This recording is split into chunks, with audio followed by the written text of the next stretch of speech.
जय हिंद प्यारे बच्चों, स्वागत है आपका सक्सेस एग्रीकल्चर इंस्टीट्यूट के इस ऑनलाइन प्लेटफॉर्म पर।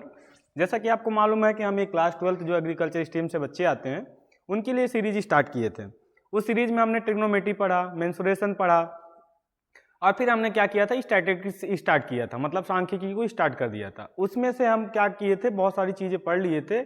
अब उसके आगे बात करते हैं, ठीक है। आशा करता हूँ कि आप सब बढ़िया होंगे, अपनी अच्छे से तैयारी कर रहे होंगे। इसी को आगे बढ़ाते हैं और जो भी आपका क्लास 12th बोर्ड के एग्जाम के लिए जो भी टाइम बचा है, आप अच्छे से मेहनत करिए। इन सीरीज ये जो सेशन चल रहा है इनका भरपूर फायदा उठाइए, ठीक है। देख लेते हैं, हमने बहुत सारी चीज़ें पढ़ ली थी। स्टैटिस्टिक्स में जो हमने स्टार्टिंग की बात की थी, डेफिनेशन वगैरह बहुत सारी चीज़ें हो गई थी हमारी। फिर हमने क्या किए थे, मैथमेटिकल पोर्शन में आ गए थे, क्योंकि हमने थ्योरी बहुत सारी, पहले वाले जो स्टैटिस्टिक्स फर्स्ट पार्ट से है, 3 पार्ट्स थे, 4 नंबर के क्वेश्चन आएगा।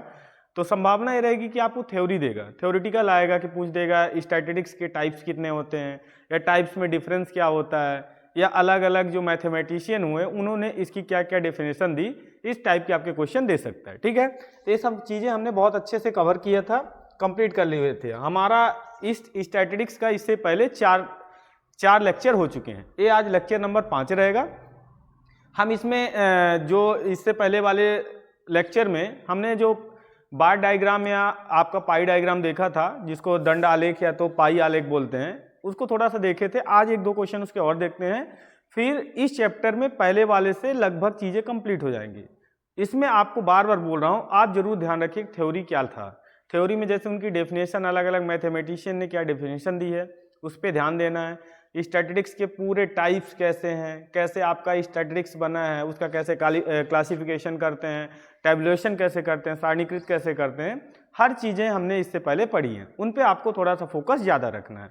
अब हम बात कर लेते हैं आगे, जो आपने बार डायग्राम या तो पाई डायग्राम के बारे में पढ़े थे।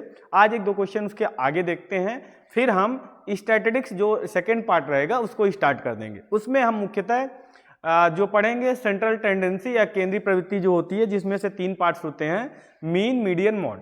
मीन, मीडियन, मोड या तो माध्य, माध्यिका और बहुलक के बारे में बहुत डिटेल से पढ़ेंगे कि माध्य के क्वेश्चन कैसे बनते हैं, फिर उसका जो टेबुलेशन वाला फॉर्म रहेगा वो कैसा रहेगा, एक ग्रुप होता है, एक अनग्रुप होता है, ये सब चीज़ें बात करेंगे। अभी हम आपका जो पाई चार्ट है और पाई डायग्राम है, जो बार डायग्राम है, उसके 2 क्वेश्चन देखते हैं, ठीक है। आपका जो भी समय अभी बचा हुआ है उस समय को बहुत अच्छे से आप मैनेज करिए, उसमें अपनी तैयारी को जारी रखिए।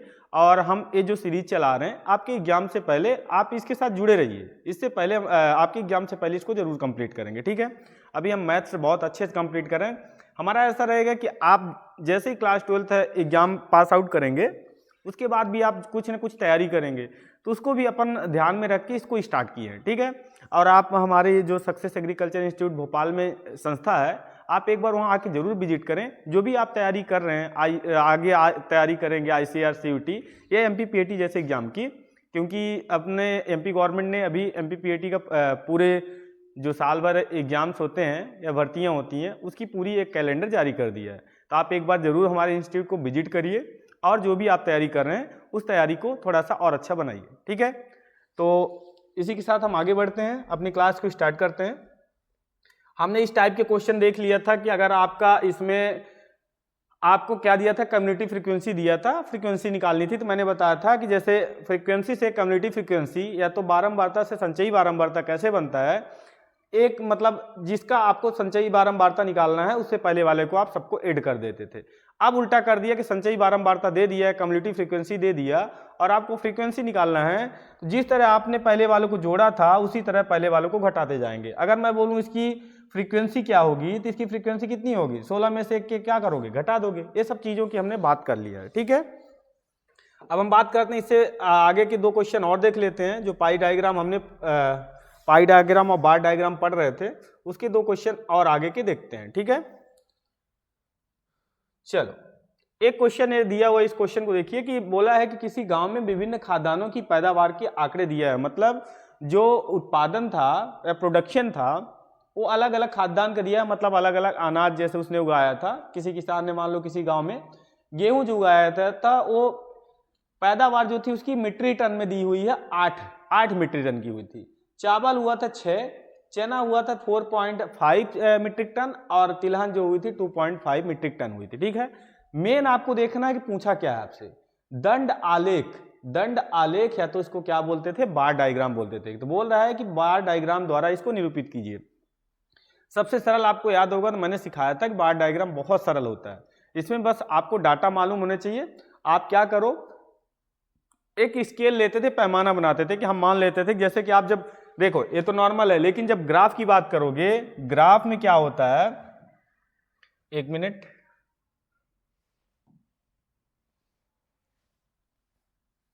देखो ग्राफ में क्या होता है, जैसे कि ऐसे आपका जो ग्राफ होता है, अगर आपने ग्राफ कभी देखा होगा, आपने कभी ग्राफ देखा होगा तो इस टाइप का आपका जो ग्राफ होता है ऐसे बॉक्स होते हैं। ठीक है, अभी तो हम बॉक्स इसमें नहीं, तो हर बॉक्स में आपको याद होगा 1 सेंटीमीटर उसकी लेंथ होती है और उसमें लगभग 10 ऐसे लाइनें होती हैं। ठीक है, ऐसे 10 लाइनें बटी रहती हैं। आप कभी ग्राफ देखे होंगे तो इस टाइप की आपको बनी रहती है, ऐसा कुछ ग्राफ होता है, सभी बना रहता है। तो इसको आपको ग्राफ में बनाओगे तो बहुत क्लियर डाटा आता है, बट अभी अपने पास ग्राफ नहीं है तो इसको अपन ऐसे ही बनाते हैं। ठीक है, तो देखते हैं इसको कैसे बनाया जाता है। आपको यहां ध्यान रखना है कि क्या बनाना है, इन आंकड़ों को एक दंड आलेख द्वारा निरूपित कीजिए। मतलब दिए गए डाटा को आपको क्या करना है, बार डायग्राम में इसको दिखाना है, प्रेजेंट करना है। ठीक है, तो देखते हैं कैसे इसको दिखाएंगे।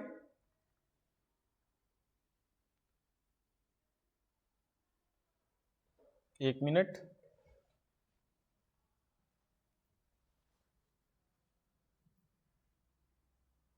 चलो बार डायग्राम में कैसे दिखाते हैं, आप क्वेश्चन को देखना।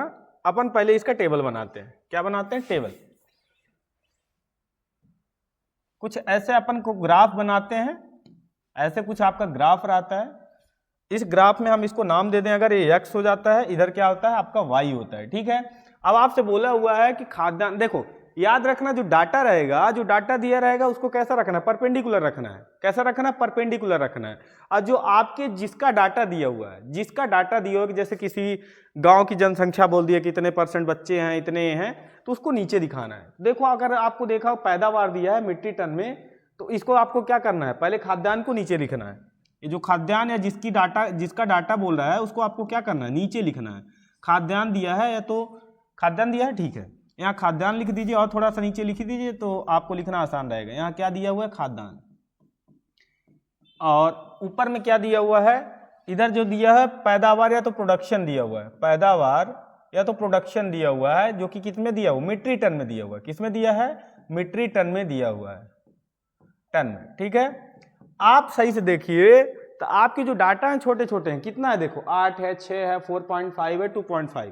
तो अपन क्या करते हैं कि जो आपका ग्राफ होता है, जो बॉक्स होता है, वो बॉक्स 1 सेंटीमीटर का होता है, तो हम कुछ ऐसा पैमाना मान लें, स्केल मान लें कि हम इसको दिखा सके। जैसे कि मैं पैमाना लिखने जा रहा हूं, यहाँ पर ध्यान रखिएगा, पैमाना जरूर लिख दीजिएगा, स्केल लिखेंगे तभी काम बनेगा। इसको स्केल बोलते हैं, पैमाना है तो स्केल बोलते हैं। पैमाना हम क्या लिखने जा रहे हैं, बोल रहे हैं कि 1 सेंटीमीटर बराबर 1 सेंटीमीटर बराबर 2 मीट्रिक टन, 2 मीट्रिक टन। ये हमारा पैमाना रहेगा या हमारा क्या रहेगा, स्केल रहेगा। ये स्केल ये बताता है कि जो आपका ग्राफ में जो बॉक्स दिया हुआ है तो हम कितना ले रहे हैं। जैसे कि ऐसे बॉक्स दिए रहते हैं तो 1 सेंटीमीटर बराबर हम 2 मीट्रिक टन बोल रहे हैं, फिर ऐसे करके ऐसे ले रहे हैं। इससे क्या होता है कि आपके डाटा सभी इसमें आ जाएंगे। ठीक है, तो देख लेते हैं हमने क्या माना है कि 1 सेंटीमीटर बराबर 2 मीट्रिक टन। अब ऐसे बॉक्स बने रहते हैं, 1 सेंटीमीटर का ऐसे बना रहता है, फिर ऐसे बना रहता है, फिर ऐसे बना रहता है और ऐसे बना रहता है। ठीक है, अब देखिए, अब जैसे बोला है हमने मान लिया 1 सेंटीमीटर बराबर 2 मीट्रिक टन। 1 सेंटीमीटर जैसे मैंने बताया, तो इसको आपको क्या लिखोगे, 2 मीट्रिक टन। ये कितना हो जाएगा, 4, ये कितना हो जाएगा, 6, ये कितना हो जाएगा, 8। ठीक है, हमने बोल दिया कि पैदावार हमारा जो है मीट्रिक टन में है। हमने एक स्केल बनाया कि जो बॉक्स होते हैं ग्राफ के तो 1 सेंटीमीटर के होते हैं, तो हमने 1 सेंटीमीटर बराबर 1 सेंटीमीटर को 2 मीट्रिक टन की पैदावार के बराबर बना लिया। ठीक है, अब जो आपके खाद्यान्न दिए हुए हैं जिनका आप प्रोडक्शन कर रहे हैं तो उनको आप नीचे लिखिए। जैसे कि हम यहाँ पास लिख लें, ऐसे इधर भी आपको 1 सेंटीमीटर में ऐसे दिए रहते हैं। ठीक है, तो हमने पहला दिया हुआ है गेहूं, इसको गेहूं लिख दीजिए, कोई दिक्कत नहीं है। फिर क्या दिया हुआ आपका, चावल दिया हुआ है, चावल को लिख दीजिए। राइस दिया हुआ है, फिर आपका चना दिया हुआ है, इधर चना लिख दीजिए। और लास्ट में आपका तिलहन दिया हुआ है, इसमें तिलहन लिख दीजिए। ऐसे आपको डाटा को लिख देना है। अब पहले देखते हैं कि गेहूं का प्रोडक्शन कितना हुआ, कितना लिखा है 8 मीट्रिक टन। 8 मीट्रिक टन यहाँ है, तो इस टाइप का बार डायग्राम आपको बना देना है। ऐसे करके आपको एक बार डायग्राम बना देना। ये आपका क्या हुआ, गेहूं के लिए पैदावार हुआ है 8 मीट्रिक टन, ठीक है। अब दूसरा आपको डायग्राम अगर देखिए, दूसरा आपको बोला है चावल। चावल कितना है, 6 मीट्रिक टन। चावल लगभग यहाँ है 6 मीट्रिक टन, यहाँ तो ऐसे बना दीजिए, ये बार डायग्राम होता है। और इसको ऐसे आप जैसा भी करके पेंसिल से जरूर बनाइएगा, पेन से ग्राफ नहीं बनाते। कैसे बनाएंगे, पेंसिल से बनाएंगे, ठीक है। फिर चना में आते हैं, चने का कितना दिया 4.5। अब ध्यान से देखिए 4A हो गया, 4.5 बोला है। अब यहाँ देखिए सही से, तो अगर ये दो को हम ले लिए हैं, 4.5 का भी यहाँ पास लगभग आएगा, ठीक है। 4.5 आएगा, फिर 5 आएगा, फिर 5.5 आएगा, फिर कितना आएगा 6 आएगा। आप 1 का भी ले सकते हैं, वो ग्राफ बहुत बड़ा हो जाता है, इसलिए हमने कितना 2 मीट्रिक टन का स्केल ले लिया है, ठीक है। तो 4.5 जो होगा लगभग यहाँ पास होगा, इसको अपन क्या कर सकते हैं, ये देखो 4 यहाँ है, 4.5 थोड़ा सा इसके जस्ट ऊपर होगा, ऐसा बार डायग्राम बना दीजिए। फिर आते हैं किसमें, आपका तिलहन। तिलहन 2.5, अब 2 हो गया, 2.5 जस्ट उसके थोड़ा सा ऊपर जाएगा, तो 2.5 को दिखा दीजिए, लगभग यहाँ पास आएगा। ये कंप्लीट होता है। आपको इसको ग्राफ में, आपको जो ग्राफ मिलता होगा एग्जाम वगैरह में, ग्राफ देते हैं, अगर क्वेश्चन आएगा तो आपको ग्राफ दिया जाएगा, तो ग्राफ को जरूर ऐसे बना देना है। आपको ये डाटा, ये स्केल जरूर लिखना है कि 1 सेंटीमीटर आप कितना मान रहे हो। हमने 1 सेंटीमीटर को 2 मीट्रिक टन के बराबर में मान लिया है। आपके जो खाद्यान्न दिए हुए उनको नीचे, मैंने बताया डाटा को आपको परपेंडिकुलर रखना है, और जिसका डाटा है उसको कैसा रख देना है, ऐसे क्षैतिज में रख देना है, ठीक है। तो इस टाइप का आपका बार डायग्राम बनता है, और आपको इतना ही कंप्लीट लिखना रहता है। इसमें डायरेक्ट लिखा है, इन आंकड़ों का एक दंड आलेख द्वारा निरूपित कीजिए। आपको रिप्रेजेंट करना है बाई बार डायग्राम, ठीक है। अब इसको देख लेते हैं, एक क्वेश्चन और अपन देखते हैं पाई डायग्राम का। पाई डायग्राम कैसे बनाया जाता है उसके बारे में देख लेते हैं, फिर आगे बढ़ते हैं, ठीक है। तो इस टाइप के आपके क्वेश्चन दिए रहेंगे, कोई टफ ऐसा क्वेश्चन नहीं दिया हुआ है, बट आपको बनाना आना चाहिए कि आपको बनाना कैसे है इस डायग्राम को, या इसको कैसे बनाना है। अब हम देखते हैं पाई डायग्राम के क्वेश्चन देख लेते हैं कि पाई डायग्राम के क्वेश्चन कैसे आते हैं। जब इससे पहले वाली भी सीरीज में मैंने एक क्वेश्चन इसका करा चुका हूँ, ये दूसरा क्वेश्चन कर रहे हैं, देख लेते हैं। एक आपका पाई डायग्राम का क्वेश्चन देखते हैं, ठीक है। तो आपको इस टाइप को बना लेना है। अब पाई डायग्राम में थोड़ा सा आपको ध्यान रखना है, पाई डायग्राम में आपको कुछ एंगल वगैरह निकालना रहता है, तभी आपका काम बनता है। चलिए आगे बढ़े। ये देखिए क्वेश्चन बोला है, किसी परिवार के निम्न बजट को वृत्ताकार लेखा चित्र द्वारा प्रकट कीजिए। अब आपको यहाँ पास सही से देखिए, तो वृत्ताकार बोला है, पाई डायग्राम जिसको बोलते हैं, पाई मतलब मैंने बताया था पाई आलेख जिसको बोलते हैं, वो एक वृत्त में ही आता है। इसके लिए आपको एंगल मालूम होना चाहिए। तो आपको दिया है किराया भोजन, मतलब किराया दिया हुआ है, कितना किराए पर कितना खर्च हुआ। किसी परिवार का जो आय था, बजट है, वो कितना है, किराए पर 20% है, भोजन के लिए 40% है, वस्त्र पे 15% है, शिक्षा के लिए 12% है। उसने बचत कितना किया, 8% का, और विविध जो खर्च हुए उसके, मान लो एक्सपेंडिचर की बात करो, खर्च की बात करो, तो लास्ट में कितना हुआ है, 5% का हुआ है। तब इसको हम क्वेश्चन को सॉल्व करते हैं, इसको कैसे बनाना है और इसको कैसे अपन को दिखना है, इसमें लिख लेते हैं, ठीक है। चलो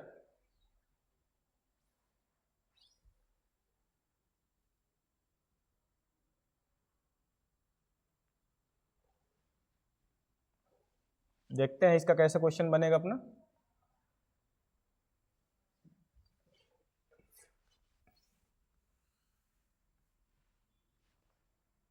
चलो देखते हैं, इसका थोड़ा टेबल बनाते हैं। इसमें टेबल जरूर, क्योंकि इसमें देखो, जब तक आप एंगल नहीं निकालेंगे आपको वृत्त नहीं बना पाएंगे, क्योंकि एंगल जब आपके पास रहेगा तभी आप एंगल मान के एकदम बनाएंगे। और सभी एंगल का सम यहाँ जो आएगा 360 डिग्री भी आना चाहिए। तो इसका कैसे बनाते हैं, एक दिन बात कर चुका हूँ, एक बार देख लेते हैं। यहाँ पास मद लिख लेते हैं जिसपे खर्च हो रहा है, ठीक है, कि भोजन जो भी है।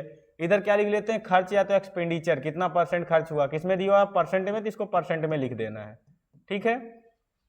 और एक आता है कि आपको त्रिज्या खंड का क्षेत्र, त्रिज्या खंड का कोण कितना है। आपने जो त्रिज्या खंड मतलब जान रहे हो, त्रिज्या खंड का कोण मतलब कि आपका एक जैसे सर्कल हो गया, जैसे कि जिसमें माइनर सेगमेंट और मेजर सेगमेंट बोलते हैं।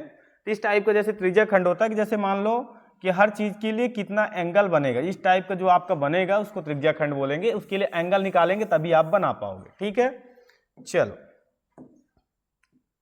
क्वेश्चन इजी है, अगर आ जाए तो आपको घबराना नहीं है, बहुत अच्छे से इस क्वेश्चन को आपको सॉल्व करना है। इस टाइप का आप टेबल बना लीजिए। ठीक है, अब क्या क्या दिया हुआ है देखो, पहले यहाँ पास पहले टेबल तो कंप्लीट कर लें। यहाँ पास पहले भोजन दिया है, भोजन के लिए टेबल ऐसा कर दो। फिर दूसरा क्या दिया हुआ, सॉरी किराया दिया था, फिर दूसरा क्या दिया है, भोजन दिया हुआ है। तीसरा क्या दिया है, वस्त्र दिया हुआ है। चौथा क्या दिया हुआ, शिक्षा दी हुआ है, एजुकेशन दिया हुआ है। पांचवा आपका बचत जो सेव उसने सेव किया है उसको दिया है। लास्ट में जो अन्न पे या अदर पे जो उसका खर्च हुआ है उसको दिया हुआ है। ये आपकी टेबल बनती है। चलो अब इसको बनाना स्टार्ट करते हैं। पहले देखते हैं मद क्या क्या है, मतलब किस पे उसका खर्चा हुआ है। एक किराए पे हुआ है, दूसरा भोजन पे हुआ है, तीसरा किस पे हुआ है, वस्त्र पे हुआ है, चौथा किस पे हुआ है, शिक्षा पे हुआ है, एजुकेशन पे हुआ है। इंग्लिश वाले ऐसे देख लेंगे किस पे खर्च हुआ, उसने किराया कितना, रेंट कितना दिया है, भोजन पे उसने कितना, फूड पे कितना खर्च किया, वस्त्र क्लोथ पे कितना किया है, एजुकेशन पे कितना किया है, उसका बचत या सेव राशि कितनी है, सेव उसने कितना किया है, और अदर पे या विविध पे कितना खर्च किया है, विविध कितना खर्च किया है। ठीक है, खर्च देख लेते हैं। यहाँ 20% दिया हुआ है किराए पे, भोजन पे 40% दिया हुआ है। 1 मिनट, 20%, 40%, 15%, 12%, 12%, 8% और 5%। ये इतना हमको डाटा दिया हुआ था। इस डाटा को आपने ऐसे पहले लिख लेना है। अब हम देखते हैं त्रिज्याखंड का कोण कैसे निकालना है, या एंगल ऑफ जो सेगमेंट होता है, सॉरी त्रिज्याखंड का जो कोण होता है उसका जो एंगल होता है कि हमने किराए पे कितना खर्च किया, इस पे कितना खर्च किया, उसको निकालने की कोशिश करते हैं। तो इसको निकालने के मैंने कल भी तरीका बताया था कि आपको क्या करना है, पहले इसका टोटल लिख लेना है। यहाँ पास कुल लिख देना है, कुल इसका कितना हो रहा है, इसको आप पूरा जोड़िए तो लगभग 100% हो रहा है। कितना हो रहा है, 100% हो रहा है। ठीक है, देखिए जोड़ के देख लीजिए, ये 60 हो जाएगा, 70 हो गया, 80 हो गया, और फिर ये कितना हो गया 87 और इसको जोड़े कितना हो जाएगा 85। एक बार देखिए कितना हो रहा है, इसको जोड़ के देखिए 60, फिर यहाँ पास देखिए कितना हो जाएगा 27, 87 हो गया, फिर इसको जोड़िए 13 को, तो ये लगभग पूरा 100% कंप्लीट हो रहा है। ठीक है, तो यहाँ पास कितना लिख देना 100%। इसको निकालने के लिए कल मैं आपको तरीका इससे पहले वाले जो सेशन चला था उस पर बताया था कि आपको मालूम है कि एक वृत्त आपको बनाना, एक पाई डायग्राम बनाना है। पाई डायग्राम अगर आपको मालूम होगा, एक पूरा वृत्त 360 डिग्री का एंगल बनाता है। ठीक है, तो इसको निकालना है तो आपको क्या करना पड़ेगा, हम जानते हैं कि टोटल 360 होता है हमारा, इसमें कुल दिया हुआ 100%, और हमको कितने का निकालना है, किराया मतलब 20 का निकालना है। इसको सॉल्व कर दीजिए, आपका आंसर आ जाएगा। यहां से 0 0 कैंसिल आउट हुआ और कितना आ गया 72 डिग्री। 72 डिग्री क्या बताया मैंने कि आपको मालूम है कि एक पूरा जो सर्कल है, एक पूरा सर्कल 360 डिग्री का एंगल बनाता है। ठीक है, आपको मालूम है पूरा एंगल 360 डिग्री का एंगल बनाता है। हमको क्या करना है, हमारे दिए हुए डाटा में से आपको सिर्फ किराए वाले डाटा का एंगल निकालना है। तो टोटल कितना है, जैसे कि आपको बोलते हैं ना कि आप कैसे बताते हैं कि आपको 20 में से 10 मार्क्स मिले हुए हैं, यही बताते हो। तो हमने टोटल को नीचे लिखा और जिसका निकालना है जो मतलब बचा जो इसमें दिया हुआ है उसको ऊपर लिखे, और टोटल आपको मालूम है एक पूरा सर्कल 360 बनाता है। तो 360, इसको ऐसे देखना, 360 अपॉन टोटल डाटा इनटू मतलब जिस डाटा का आपको एंगल निकालना है उसको लिख देना। ठीक है, अब अगला देखते हैं। जैसे कि आपको अगला दिया हुआ है भोजन पे, भोजन पे कितना खर्च हुआ है 40%। हम देखते हैं पूरा, हमको मालूम है कि हमारा सर्कल तो होता है कितने का 360 का, और टोटल इसका डाटा कितना दिया हुआ 100% दिया हुआ है, और निकालना कितने का 40 का निकालना है। बस यहाँ से आपको ऐसे कट कर देना है, 2 0 हो गया, और इसको करेंगे कितना हो जाएगा 144। कितना आ जाएगा 144। देखो यहाँ 4 से करोगे 24 हो जाएगा, और यहाँ से करोगे 2 कैरी होके अगले में ऐड हो जाएगा। ठीक है, अगला देखते हैं। इसी तरह 360 टोटल होता है, नीचे आपको 100 ही रखना है क्योंकि आपका सम कितना है 100 आया है, और कितने का निकालना है आपको 15 का निकालना है। इसको जब सॉल्व करोगे आप तो यहाँ से एक 0 0 हटा दो। अब इसको पहले आप पूरा लिख लो, ये 90 हो जाएगा 0 और इसको 45 और जोड़ो कितना हो जाएगा 54 और अपान में 10 था, एक 0 से एक 0 कटा तो आपका 54 डिग्री आ गया।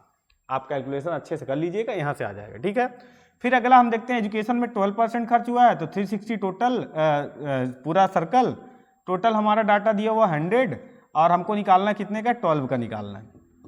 चाहे आप इसको पूरा एक बार गुणा करके किया करिए, ज़्यादा सही रहेगा।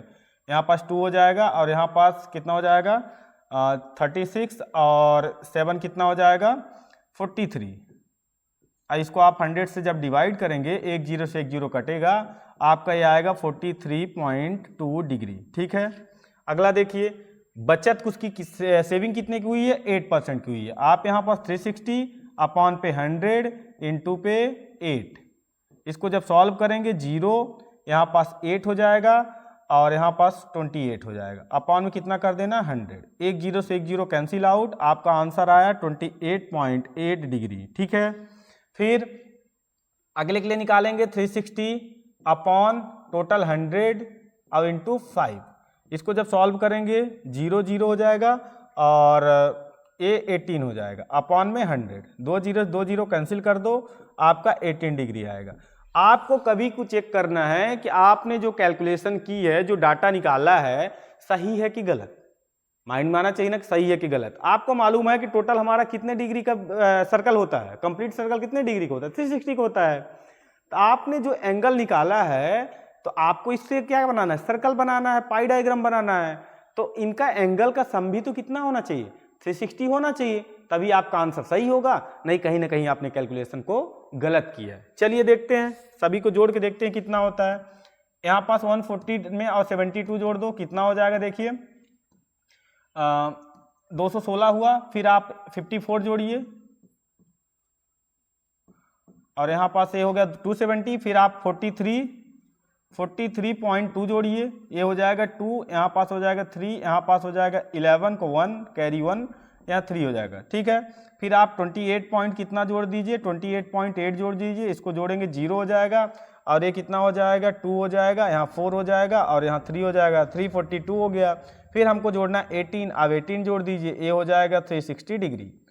एकदम सही हमारा कैलकुलेशन हुआ है, मतलब हमारा कंप्लीट 360 डिग्री का एंगल बना रहा है। ठीक है, अब इसके लिए डायग्राम कैसे बनाते हैं आपको देखिए, जो आप वो चांदा या यूज करते हैं ना, ऐसा रहता है, ऐसा जो रहता है ना उसमें एंगल दिया रहता है, ऐसे ऐसे करके पूरे एंगल दिए रहते हैं। ठीक है, उसी से इसको बनाया जाता है। हम एक लाइन ऐसा खींच लेते हैं, फिर हम देखते हैं किस पे कितना खर्च हुआ। किराए पे हम मानते हैं 72, कितना खर्च हुआ है लगभग 72, ऐसा हम अंदाजा लेके चल रहे हैं क्योंकि हमारे पास अभी वो चीज नहीं है।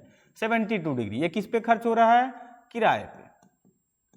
ठीक है, ऐसा आपको सर्कल बनाना रहेगा। ठीक है, फिर हम देखते हैं दूसरा खर्च हुआ है कितने पर, भोजन पे 144 डिग्री। देखिए इसके साथ अगर करेंगे 90, यहाँ लगभग 144, अगर ऐसा कुछ आएगा देख लीजिएगा, ये आ गया 144 डिग्री। ये किस पे खर्च हुआ है, आपका भोजन पे हुआ है, भोजन पे हुआ है। या तो इसको एक काम करते हैं, अपन ऐसा बना के चलते हैं क्योंकि अपने पास वो मापने के लिए वो चीजें नहीं है। देखिए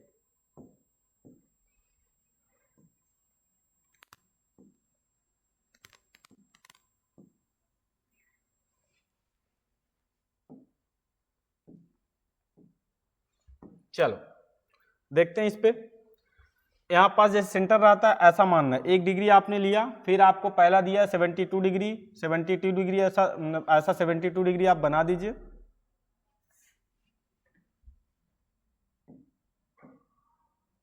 देखिए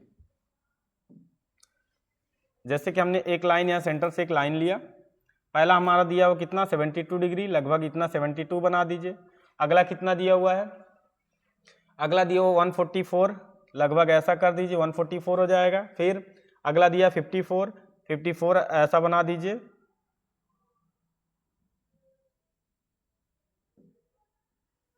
बना दीजिए। फिर अगला दिया है 43 करके जो दिया है उसको लिख दीजिए। ठीक है, फिर अगला दिया है 28 का बना दीजिए, 28 का बना दीजिए। फिर आपका कितना दिया हुआ है 18 दिया हुआ है। बस ऐसा आपका कंप्लीट होता है। ठीक है, इसमें अब आपको क्या करना है, फिल कर देना है। क्या क्या चीज हमने दिया था, जैसे कि पहला हमने देखा कि हमारा किराए पे जो उसने रेंट दिया है उस पर हमारा खर्च हुआ था 20%, जिसकी हमने एंगल निकाला था 72 डिग्री आया। तो हम इसको देखिए यहाँ पास ऐसा एंगल लिख देना है आपको। एक मिनट, दूसरा कलर देखिए, 72 डिग्री खर्च एंगल आया था, इसको 72 डिग्री लिख दीजिए। 72 डिग्री लिख लीजिए। एक इस पे खर्च हुआ था आपका, किराए पे हुआ था, किराए पे। ठीक है, ये किराए पे खर्चा हुआ था।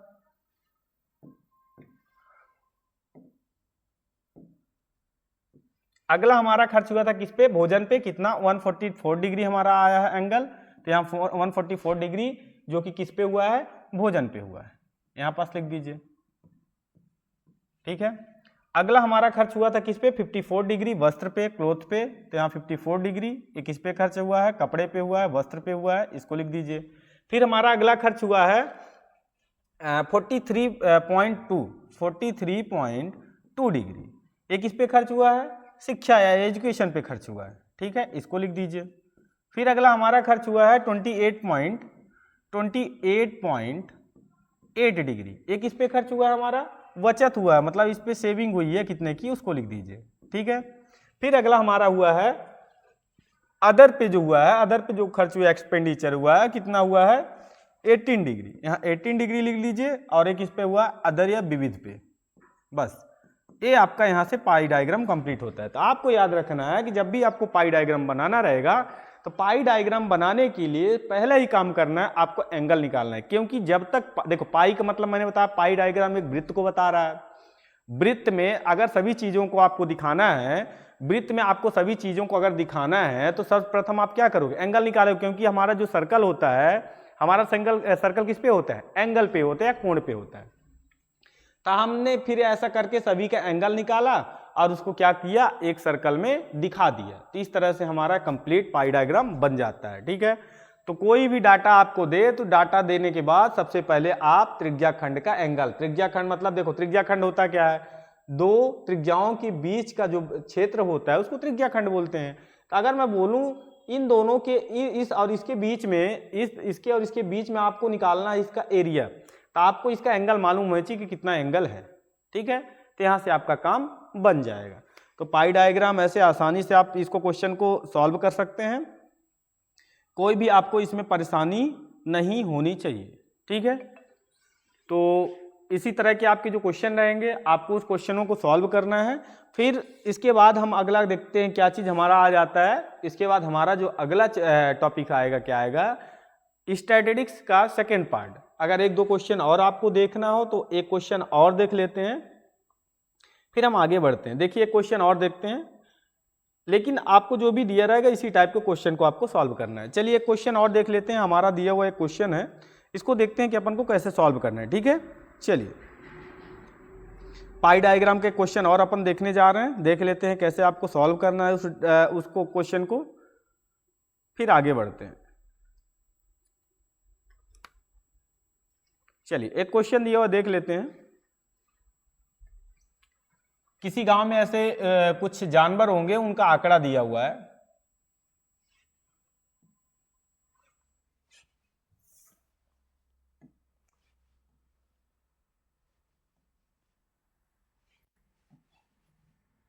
हमारा जो डाटा दिया है, डाटा पहले देख लेते हैं क्या चीज दिया हुआ है। देखिए हमारा डाटा दिया हुआ है कि मतलब किसी गांव में जो पशु हैं उनकी संख्या दिया हुआ है। तो पहले यहाँ दिया हुआ है कि पशु का नाम दिया हुआ है कि कौन से पशु को हमने रखा हुआ है, कौन से जानवर को हमने रखा हुआ, कौन से एनिमल को हमने रखा है। तो इधर दिया हुआ पशु का नाम, ठीक है। उनकी संख्या दिया हुआ है, संख्या जो दिया है 1000 में दिया है, 1000 में लिखा हुआ है, हजारों में। देखो जब बड़े डाटा को आपको छोटा डाटा लिखना रहेगा, जैसे कि अपन को 2000 लिखना है तो आप मैथमेटिकल में ऐसा 2000 लिखेंगे, 2000। अगर इस डाटा को हमको छोटा लिखना है तो हम क्या लिख सकते हैं, 2000। कहने का सेंस, अगर आपको और बड़ा डाटा ऐसा करके कुछ डाटा लिखा रहेगा, फिर उसको आपको उसका लिखना है तो आप उसको छोटा इस टाइप में लिख सकते हैं। नंबर लिख के बता देना है कि क्या लिखा हुआ है। 1 लाख है तो 1 लाख लिखा है, जैसे 1 लाख लिख दो, लाख लिख दो, ऐसे लिख सकते हैं। तो इसी तरह हमारा जो संख्या दिया हुआ है जानवरों की, वो किस में दिया हुआ है, हजारों में दिया हुआ है। ये आपको दिया है, इसके लिए आपको पाई डायग्राम बनाना है। तो देख लेते हैं इसमें डाटा जो दिया हुआ है।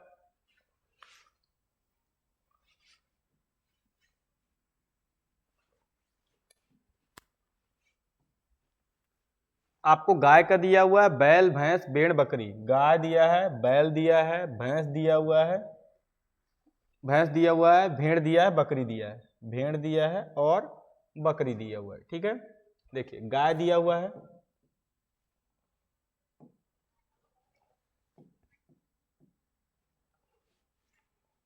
गाय दिया हुआ है।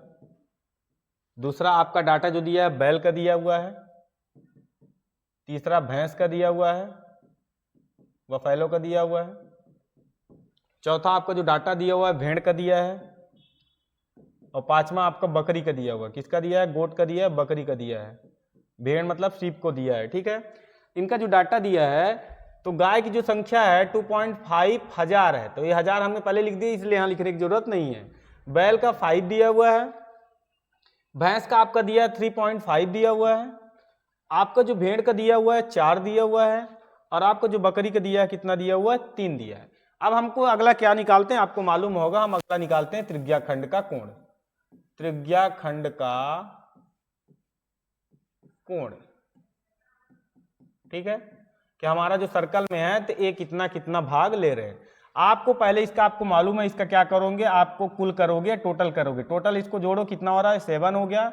7 यहाँ कितना हो जाएगा? 10 हो जाएगा, यहाँ 15 हो जाएगा, और यहाँ कितना हो जाएगा? 15 और 17, ये टोटल आ जाएगा आपका 18। एक बार और देख लीजिए कि ये कितना हुआ। 7 दोनों को जोड़े, इसको जोड़े, कितना हुआ? 10.5 हुआ। फिर आप 5 को जोड़े तो 15.5 हुआ, और फिर 2.5 को आपने जोड़ दिया तो 0 हो गया, और ये कितना हो जाएगा? 18। तो टोटल हमारा 18 आया। आपको मालूम है कैसे निकालते हैं त्रिज्याखंड का कोण। टोटल सर्कल होता है 360 डिग्री का। टोटल एंगल कितने का होता है आपका? 360 का होता है। ठीक है, हमारा टोटल सम कितना आया है? 18 आया है। हमको कितने का निकालना है? 2.5 का निकालना है। तो इसको आप यहां से सॉल्व करेंगे तो यहां आएगा 20। इसको जब आप मल्टीप्लाई करके लिखेंगे तो 0, 5 और यहाँ 0.5, मतलब 15 डिग्री आएगा। ठीक है, करके देखिए, आपका 15 डिग्री आएगा। अगला देखते हैं, बैल पे कितना, बैल की संख्या कितनी है? 5 दिया है। इसका अपन को क्या निकालना? एंगल निकालना है। टोटल होता है 360। आपको इसका टोटल आंकड़े, टोटल डाटा का सम कितना दिया हुआ है? 18 दिया है, नीचे लिख दीजिए। और आपको निकालना है, किसका एंगल निकालना है? बैल का। तो बैल की संख्या कितना दिया है? 5000 दी हुई है। ठीक, इसको जब हम सॉल्व करेंगे, इसको काटोगे आप तो कितना हो जाएगा? 20 हो जाएगा। इसको आप मल्टीप्लाई करेंगे तो 100 डिग्री हो जाएगा। तो बैल का कितना आया? 100 डिग्री आया। अगला हमारा भैंस का दिया हुआ है, तो 360 टोटल हमारा डाटा का सम कितना है? 18, और भैंस का कितना दिया है संख्या? 3.5। इसको करोगे फिर 20 होगा, और इसको जब मल्टीप्लाई करोगे तो ये कितना हो जाएगा? 17 डिग्री हो जाएगा। ठीक है, कितना हो जाएगा? 17 डिग्री। अगला देखते हैं, इसी तरह 360/18 × 4, इसको आप जैसे ही काटेंगे 20 होगा, 20 का 4 में मल्टीप्लाई करेंगे 80 डिग्री हो जाएगा। ठीक है, अगला बकरी की दिया हुआ 3, तो आपको मालूम है टोटल 360, टोटल हमारा डाटा 18, और हमको किसका निकालना है? बकरी का निकालना है। तो यहाँ से आप इसको जब सॉल्व करेंगे, आपका कितना आ जाएगा? 60 डिग्री। आपको मैंने क्या बताया, क्वेश्चन को आपको देखना है कि आपने जो सॉल्व किया, जो एंगल निकालना है, पूरा है कि नहीं है। आपको मालूम है एक पूरा सर्कल 360 डिग्री का एंगल बनाता है। अगर इन एंगल का सम अगर 360 नहीं होगा, तो आप एक तरह से सोचिए, तो क्या हमारा पूरा सर्कल कंप्लीट होगा? नहीं होगा। तो हम इसको एक बार जोड़ के देखते हैं कि हमारा 360 होना चाहिए। ठीक है, इसको जोड़े कितना हो गया? 150 हो गया। इसको जैसे जोड़े कितना हो गया? कितना हो जाएगा? 220 हो जाएगा। और इसको जोड़ेंगे 300 हो जाएगा, और इसको जोड़ देंगे तो 360 डिग्री हो जा रहा है। आपको सर्कल, इसका आपको पाई डायग्राम बनाना है, तो पाई डायग्राम के लिए पहले आपका एक सर्कल होता है। आप वहां जब माप के बनाएंगे तो अलग तरीके से बनेगा। अपन इसको ऐसे अंदाजम बना रहे हैं क्योंकि हमारे पास वो मापने के लिए चीजें नहीं है। ठीक है, चलो थोड़ा कलरफुल बना देते हैं।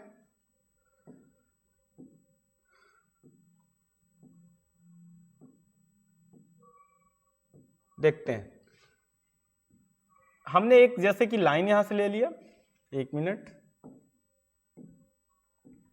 हमने उसके सेंटर से एक लाइन लिया, पहला हमारा डाटा कितना डिग्री दिया है 50 डिग्री, आप ऐसा इसको 50 बना दीजिए। फिर अगला हमारा डाटा कितना दिया है 100 दिया है, 100 तो लगभग इतना बना दीजिए, ठीक है। हमारा अगला दिया है 70 डिग्री, लगभग ऐसा बना दीजिए, ठीक है। अगला हमारा 80 दिया है, 80 बना दीजिए, और आपका फिर अगला 60 है, ठीक है। ये आपका डायग्राम बन गया। इसमें आप दिखा दीजिए कि ये 50 डिग्री था, ये किसके लिए था, 50 डिग्री किसका आया था, आपका गाय का आया था, यहाँ काऊ लिख दीजिए, गाय, ठीक। अगला हमारा 100 डिग्री हमने इसको माना, 100 डिग्री किसका दिया हुआ था, बैल का दिया था, यहाँ बैल लिख दीजिए। अगला हमारा जो एंगल दिया था 70 डिग्री दिया हुआ था, ये किसका दिया हुआ था, भैंस का दिया हुआ था, भैंस का कर दीजिए, ठीक है। अगला हमारा जो दिया था किसका दिया था, भेड़ का दिया था, भेड़ का दिया हुआ था, यहाँ पास कितना 80 डिग्री दिया हुआ है, किसका है, भेड़ का है, तो यहाँ भेड़ लिख दीजिए, सीप लिख दीजिए।